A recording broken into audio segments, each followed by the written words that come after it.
guys, in this video I'm going to teach you how to make a dinosaur egg that you can break open or dig open and find a little dinosaur.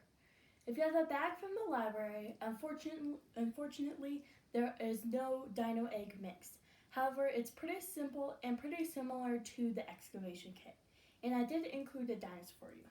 If you have a library bag, you'll know who you are. For this project, you're going to need flour, sand,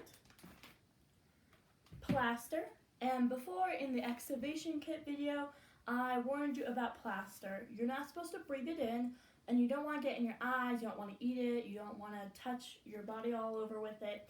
It's not that nice of stuff. This is plaster of Paris, and you can get at basically any craft store. The one huge warning I have for you is don't wash it down the sink. It will clog up your drain, and it's very hard to fix. Instead, you got to get a bucket of water, of warm water, like clean off the things that were in the plaster while they're still wet, and so the plaster's not dry, and then you can reuse them. If not, you can just throw them away. You're also going to need measuring cups, a bowl, and a spoon. I'm making only one egg. If you want to make more eggs, then you're going to need a lot bigger of a bowl. I also have some water that's room temperature warm. It doesn't have to be super hot, it just doesn't want to be cold. I also have my dinosaur that I'm going to put in my egg, and these you can get at Hobby Lobby, buy off of Amazon, anything really like that.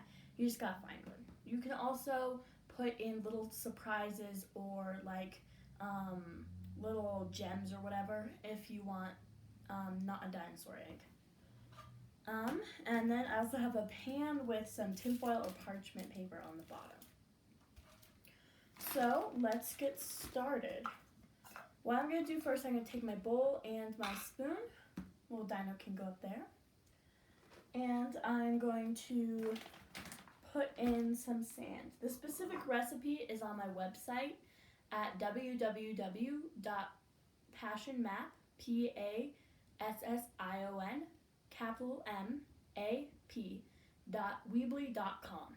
You have to type it in exactly like that, otherwise the internet won't find it.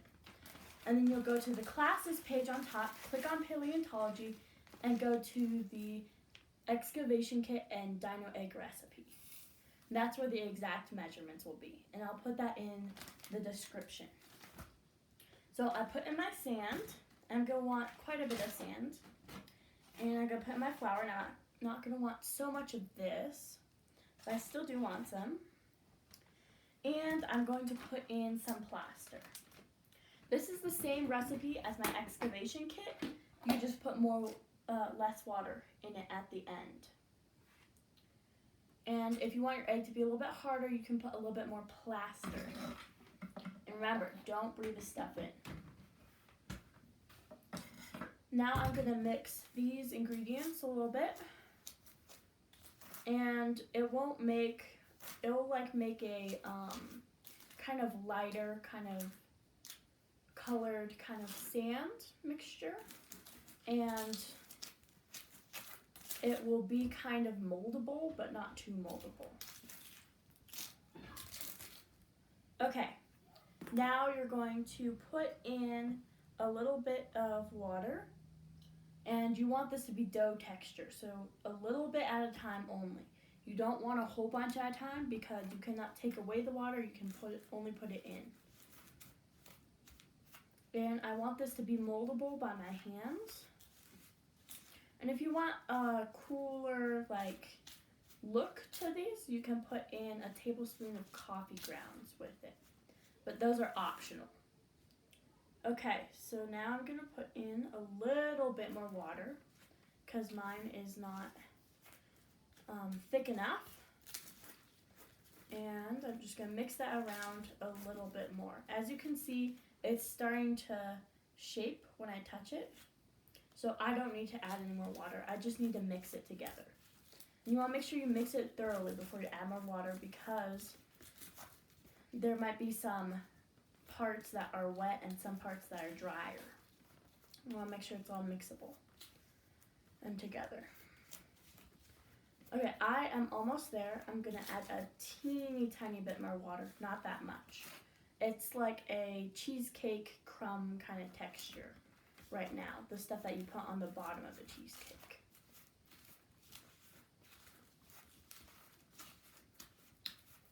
Okay, I've got the right texture now, and you can mold it like that, and it's kind of like a wet sand but doughier. Okay, now that I have that, I'm gonna get out my pan and this is gonna get messy, so you're gonna roll up your sleeves and have an available bucket with water in it so you can wash off your hands, since you can't wash it in the sink.